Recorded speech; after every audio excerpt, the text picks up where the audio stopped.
This program is powered by MDH. This program is co-powered by IFCO. सहकार से समृद्धि। नमस्कार, market times TV में आपका स्वागत है। मैं हूं सुरेश मनचंदा और आप देख रहे हैं अनाज अड्डा। अनाज अड्डा में आज हम बात करेंगे चावल की। चावल, जी हां, फूड सिक्योरिटी को लेकर के काफी महत्वपूर्ण कमोडिटी और साथ ही साथ इस समय पर तो बहुत ही ज्यादा महत्वपूर्ण कमोडिटी, बहुत सारे मायनों को लेकर के। पहला मायना ये कि अल नीनो आ रहा है और चावल की खरीफ की जो बुआई है उसके भी शुरू होने का समय आ गया है। उसका कितना असर यहां पर दिखाई देगा? उत्पादन में कमी देखने को मिल रही है। 11 साल में पहली बार 2026 के अंदर में ऐसा दिखाई दे रहा है कि चावल का उत्पादन कम हुआ है। अमेरिका के अंदर में 15% तक चावल का उत्पादन लुढ़क गया है। विश्व भर की बात करें तो विश्व भर के अंदर में चावल के उत्पादन में कमी दर्ज की गई है। भारत की बात तो भारत का भी जो अनुमान है, एस्टिमेट, उसके अंदर भी कमी दर्ज की गई है। 1520 लाख मीट्रिक टन लुढ़क करके 1500 लाख मीट्रिक टन के आसपास का एस्टिमेशन आया है। तो चावल के उत्पादन के अंदर में एक तरफ कमी, दूसरी तरफ वेस्ट एशिया के अंदर तनाव, ईरान जो बड़ा बाजार भारत के लिए, मिडिल ईस्ट कंट्रीज बड़ा बाजार भारत के लिए, उसका कितना असर चावल की कीमतों के ऊपर, और डोमेस्टिक बाजार के अंदर में, थोक बाजारों के अंदर में इन्फ्लेशन का बढ़ना कितनी यहां पर सतर्कता दिखाता है, इस पर आज हम चर्चा करेंगे। और इस पर बातचीत करने के लिए हमारे साथ में देवेंद्र सिंगला जी इस समय पर मौजूद है। आप वाइस प्रेसिडेंट हैं एरिया से, all India rice export association से। देवेंद्र जी, स्वागत है आपका मार्केट टाइम्स टीवी पर। देवेंद्र जी, मेरा पहला सवाल आपसे यह है कि दुनिया भर के अंदर में इस बार चावल के उत्पादन की कमी दर्ज की जा रही है। अमेरिका 15% कमजोर उत्पादन के अंदर और मिडिल ईस्ट कंट्रीज का तनाव, इसको प्रथम दृष्टया के अंदर में आप कैसे देख रहे हैं? देखिए, इसके अंदर जो चावल की कमी वर्ल्ड वाइड है, इस साल प्रोडक्शन जो इंडिया के अंदर भी हमने देखा था, तकरीबन 8 से 10% जो फसल है, हमारा जो एस्टिमेशन था 8 से 10% क्रॉप साइज जो था वो कम था जी। तो हमारा क्रॉप सर्वे जो हम करते हैं उसके हिसाब से 8 से 10% कम था, और वर्ल्ड वाइड भी हमारा जो सर्वे है उसके हिसाब से कम था जी। अब हमारे साथ जो मेन सिचुएशन है आज के दिन, जो ये 28 फरवरी को एकदम से अचानक ये वार स्टार्ट हुई है अमेरिका और इजराइल के बीच में, तो इससे पूरा जो मिडल ईस्ट है वो पूरा इस टाइम तनाव की स्थिति के अंदर है पूरे इसके अंदर व्यापार को लेके। और हमारा जो मेन मार्केट है राइस का, स्पेशली अगर मैं बात करता हूँ बासमती राइस की, ठीक है, हमारा जो अफेक्ट हो रहा है वो बासमती राइस अफेक्ट हो रहा है, क्योंकि ये सारे मिडल ईस्ट के अंदर जो है हमारी जो बासमती का आप ये समझें कि हमारा टोटल जो है लास्ट ईयर जो था वो 6.2 मिलियन टन, मतलब 62 लाख टन हमारा चावल बासमती का एक्सपोर्ट हुआ था जी, वर्ल्ड वाइड जी। इसके अंदर से तकरीबन जो हमारा 60 से 70% जो राइस है वो मिडल ईस्ट के अंदर जाता है, जिसमें हमारे 3 जो मेजर बायर हैं वो ईरान, इराक और सऊदी अरब है, जहां हम तकरीबन 1 मिलियन टन प्लस जो है वो एक कंट्री के अंदर करते हैं। मतलब तीनों को मिला के हम देखें तो ये 3.2 मिलियन टन जो है वो सिर्फ हम 3 कंट्री के अंदर एक्सपोर्ट करते हैं बासमती, ठीक है। अब हमारा इससे जो मेन एरिया अफेक्ट हुआ है इस वार से, वो हमारा मेन एरिया अफेक्ट हुआ है ईरान का जी। अब इसके अंदर हमारे तकरीबन जो है वो 1000 कंटेनर के तकरीबन जो बासमती राइस का है वो जैबल अली में हमारे स्टक हो गए हैं जी। जैबल अली से आगे जो ईरान के लिए इन ट्रांजिट जो कार्गो था वो 1000 कंटेनर हमारे ऊपर तकरीबन 25,000 टन बैठता है ये चावल, वो हमारा अभी जैबल अली में स्टक है। उसके लिए हम लगातार प्रयास कर रहे हैं कि भाई जैबल अली से वो किस तरीके से अंदर वो ईरान की तरफ, बंदर अब्बास की तरफ वैसल निकले। हमने वहां की जो गवर्नमेंट है वहां रिक्वेस्ट भी की है हमारी एसोसिएशन के बिहाफ के ऊपर कि भाई आप ईरानी लाइन का एक वैसल लेके आए जैबल अली पे, जो आपकी ईरानी लाइंस हैं, और वो आप अपना 25,000 टन जो चावल है वो तकरीबन अगर वो एक वैसल लेके आएंगे तो उसमें हमारा 25,000 टन चावल जो है वो निकल जाएगा, ठीक है, जैबल अली से। तो उन्होंने हमारी रिक्वेस्ट के ऊपर भी उन्होंने हमें बोला है ध्यान देने के लिए। हमें उम्मीद है कि वो जल्दी सोल्व हो जाएगा, हफ्ता 10 दिन के अंदर अंदर। उन्होंने बोला है कि अभी हमारे जो मिडिल ईस्ट में जो यूएई के साथ हैं वो इतने हमारे अच्छे संबंध नहीं है वार के बाद, लेकिन हम लगातार कोशिश कर रहे हैं, बातचीत कर रहे हैं। ओके। तो अभी एक वेसल अभी यहाँ से निकला था कांडला से, हाँ वो यूएस की ब्लॉकेड की वजह से उसको आगे जाने नहीं दिया, रास्ता नहीं मिला उसको, तो वो हाँ। वापस इंडिया की पोर्ट पे आके वापस खड़ा हो गया। तकरीबन उसमें भी 1000 से 1200 कंटेनर माल है, चावल है। ठीक है। तो तकरीबन मैं ये समझता हूँ कि 1 लाख टन के करीब हमारा जो चावल है वो इससे अफेक्ट हुआ है, बासमती से, इससे वॉर की वजह से। Okay okay. तो ये एक तो बड़ी ये क्वांटिटी है। अभी अभी कितने कंटेनर्स फंसे होंगे, क्या संख्या भी है उसकी, कितने कंटेनर्स होंगे ये, या मेरे पास कितने वैसे? एग्जैक्ट संख्या नहीं है, लेकिन हमारा जो अनुमान है, एस्टिमेशन जो हमने लगाया है, हाँ। तकरीबन हमारे 2500 से 3000 कंटेनर, तकरीबन 70 से 75,000 टन माल जो है वो हमारा वॉर की वजह से कहीं ना कहीं रुका हुआ है। ओके ओके ठीक है। चाहे वो ओमान के किसी पोर्ट पे रुका है, चाहे वो जबल अली पोर्ट पे रुका है, चाहे वो कहीं वेसल के अंदर खड़ा है। ठीक है।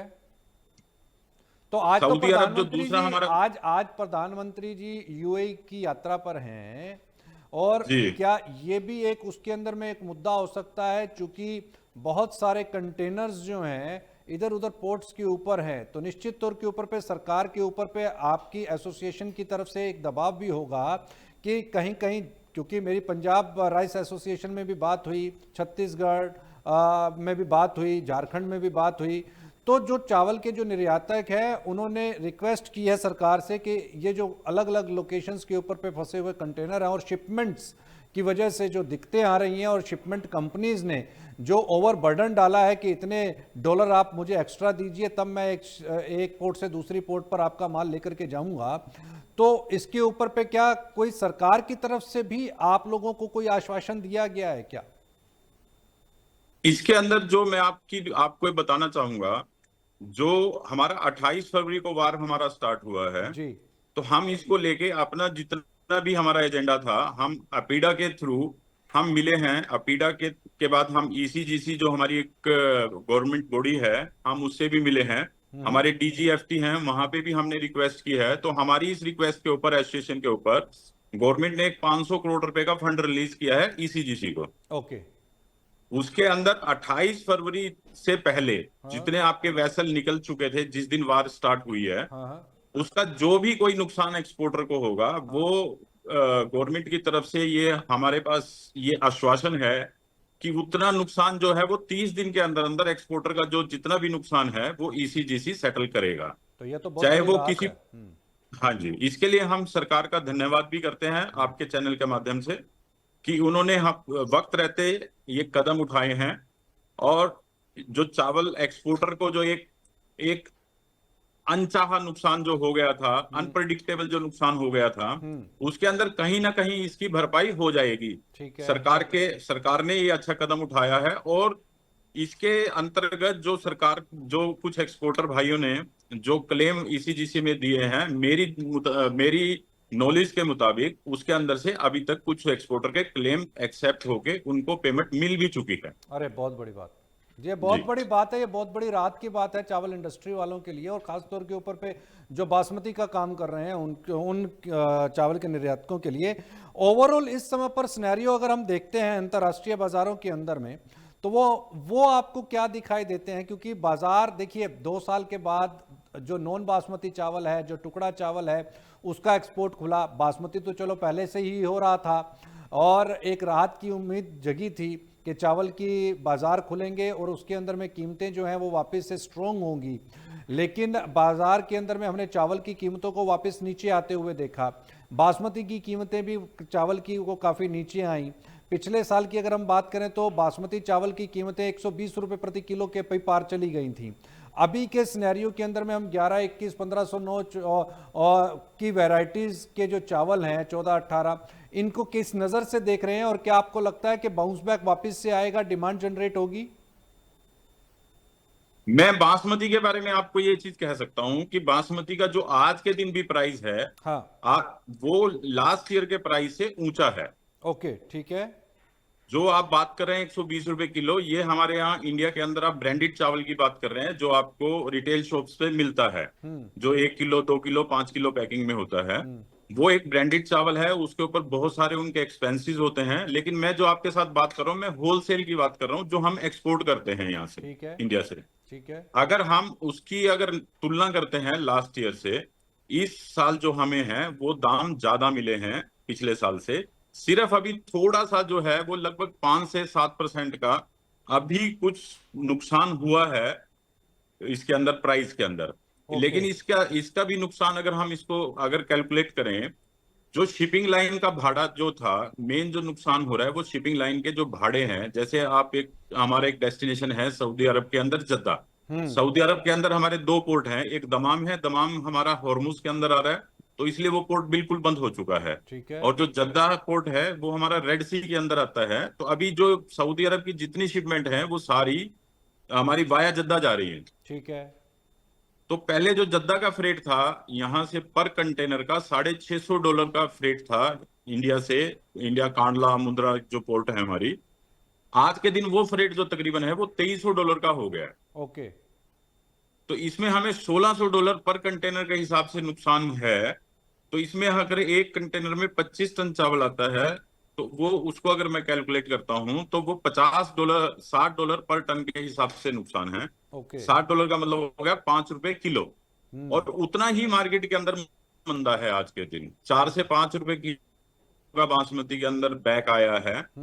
और जिस तरीके से अभी मार्केट के अंदर डिमांड अभी निकल रही है, जो लोग जैसे एकदम से बंद होने की वजह से लोगों की शिपमेंटें रुक गई, माल नहीं पहुंचे, हमारे ओवरसीज बायर्स हैं, अब उन्होंने अल्टरनेट रूट यहाँ से जितना चावल जाता था, अब उन्होंने उसका रूट जो है वो वाया जॉर्डन अकाबा से रोड जा रहा है। और जो बड़े बायर हैं वो कोऑपरेट कर रहे हैं इंडियन एक्सपोर्टर के साथ, जो इंपोर्टर हैं वो इंडियन एक्सपोर्टर के साथ थोड़ा कोऑपरेट कर रहे हैं। कुछ फ्रेट हम पे कर रहे हैं जो एक्स्ट्रा फ्रेट आ रहा है उसका, और कुछ वो पे कर रहे हैं, अल्टरनेट रास्ते निकल रहे हैं। और मेरे को उम्मीद है 15 से 20 दिन के अंदर ये प्राइस जो है वो बाउंस बैक करेंगे, वापस अपनी उसी पोजीशन पे आएंगे जहां से ये थे युद्ध शुरू होने से पहले। अच्छा, एक थ्रेट और भी अब सामने निकल करके आ रहा है। हालांकि सरकार ने कोशिशें की, ट्रेड इंडस्ट्री की भी बातें मानी गई, क्योंकि चावल 2 साल से एक्सपोर्ट बैन रहा। पिछले साल चावल का निर्यात खुला क्योंकि प्रोडक्शन अच्छा हुआ, 1500 लाख मीट्रिक टन के पार की संभावनाएं निकल करके आई। हमने चाइना को भी पीछे छोड़ दिया चावल उत्पादन में। और इसी तरीके से गेहूं का उत्पादन भी बड़ा जबरदस्त रहा, क्योंकि पिछले साल मानसून बहुत अच्छा था। 2-3 साल जो बारिशें हुई, बेहतरीन बारिशें हुई, और उनसे सपोर्ट मिला, प्रोडक्टिविटी को सपोर्ट मिला, पर एकड़ जो यील्ड थी उसको भी सपोर्ट मिला। लेकिन इस साल संभावनाएं बड़ी गंभीर होने जा रही हैं। पहली संभावना यह है कि आर्थिक संकट यहां पर पूरे विश्व के अंदर में मंडरा रहा है, क्योंकि ईरान और इजराइल के युद्ध की वजह से। वो आर्थिक संकट तो आया ही आया है, इसके साथ में मानसून इस साल हो सकता है कि दगा दे जाए।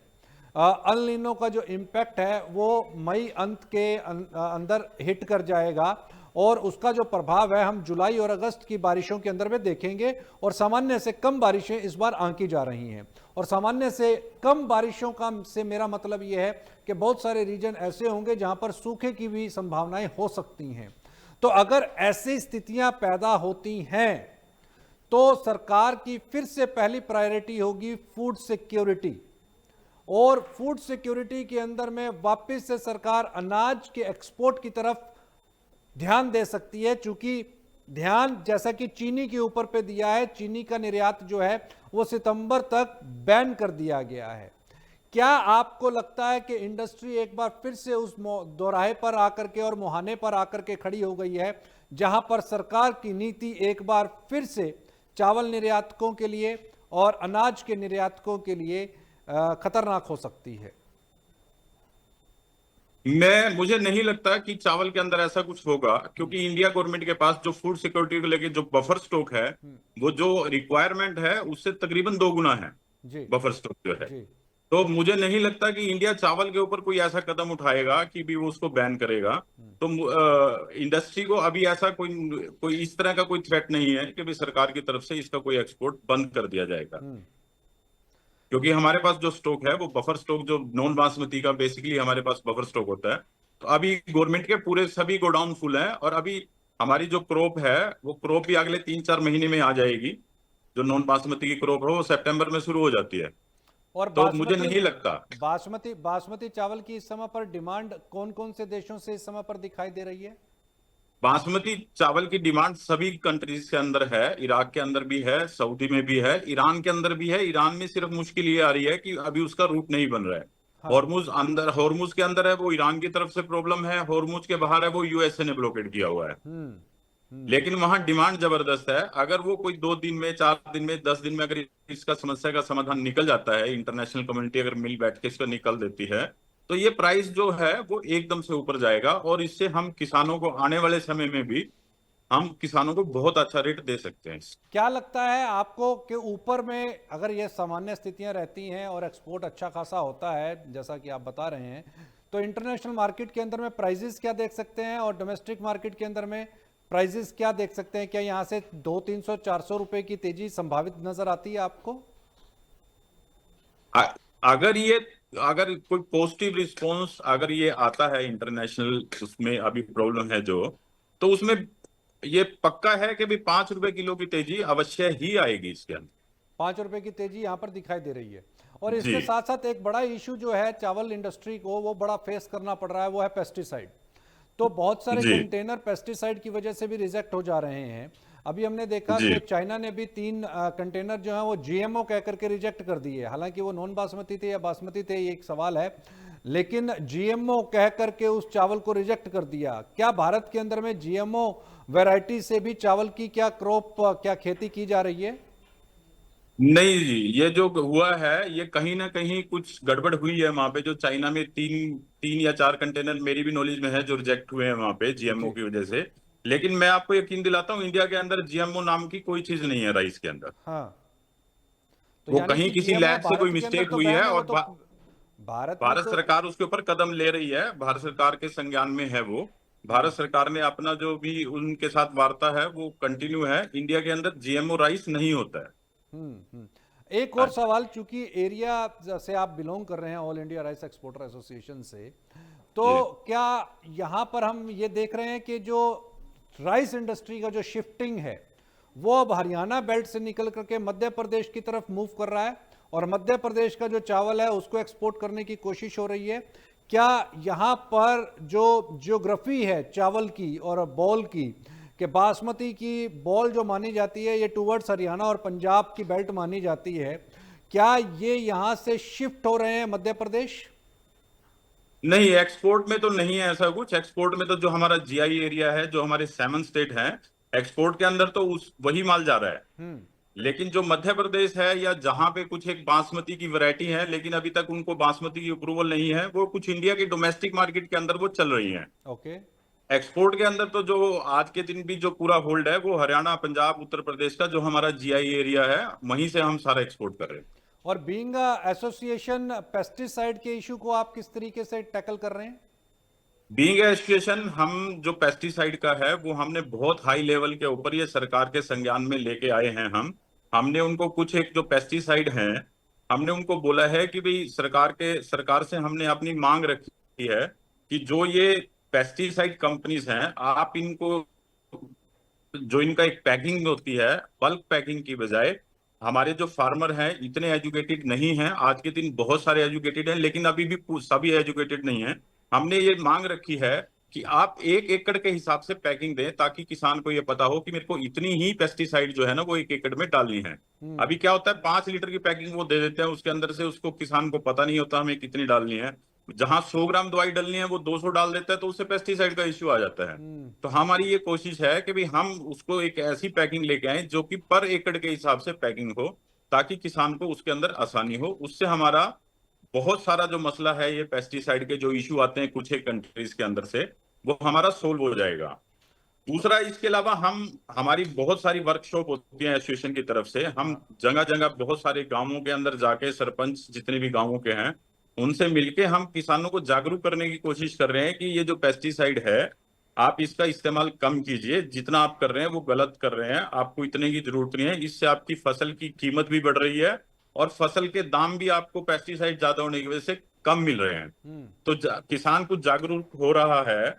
और जो पेस्टिसाइड फ्री राइस है इंडिया के अंदर पिछले 2-3 सालों के अंदर इसकी अवेलेबिलिटी लगातार बढ़ रही है। ओके, तो इस साल का एस्टिमेट क्या माने एक्सपोर्ट का? क्या इस साल 65 लाख मीट्रिक टन पार होगा? 65 लाख टन पार हो जाएगा जी। 65 तकरीबन हम इसके अचीव कर चुके हैं 65 लाख टन के आसपास। हाँ। तो अभी मेरे पास ऑफिशियल डाटा नहीं आया है, लेकिन हमारी जो इंटरनल रिपोर्ट है उसके हिसाब से 65 लाख टन हमारा ऑलरेडी हम अचीव कर चुके हैं। अगर ये हमारा फरवरी और से लेके 15 मार्च तक जो हमारा एक्सपोर्ट डिस्टर्ब रहा है, अगर ये नहीं रहता तो जो हमारा टारगेट 70 लाख टन का था हम उसको अचीव कर सकते थे। लेकिन इसकी वजह से 3 से 4 लाख टन का कम एक्सपोर्ट हुआ है, लेकिन हमने लास्ट ईयर से अभी भी ज्यादा एक्सपोर्ट किया है। जी, बहुत बहुत शुक्रिया देवेंद्र जी इस पूरी जानकारी के लिए और बने रहने के लिए। तो देवेंद्र जी के मुताबिक जो एक्सपोर्ट है चावल का, उसके अंदर में कहीं कोई प्रभाव दिखाई नहीं देता है इस वॉर का भी।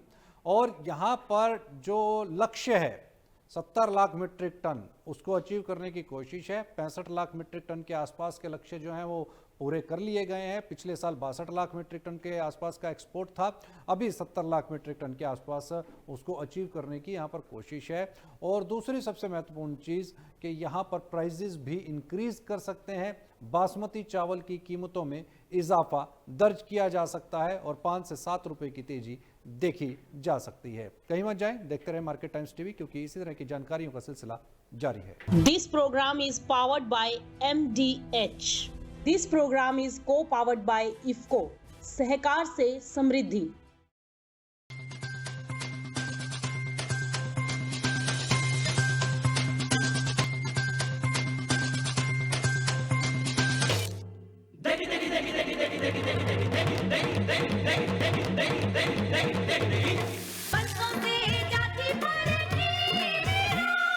MDH की देगी मिर्च, देगी मिर्च का तड़का, अंग अंग फड़का। MDH की देगी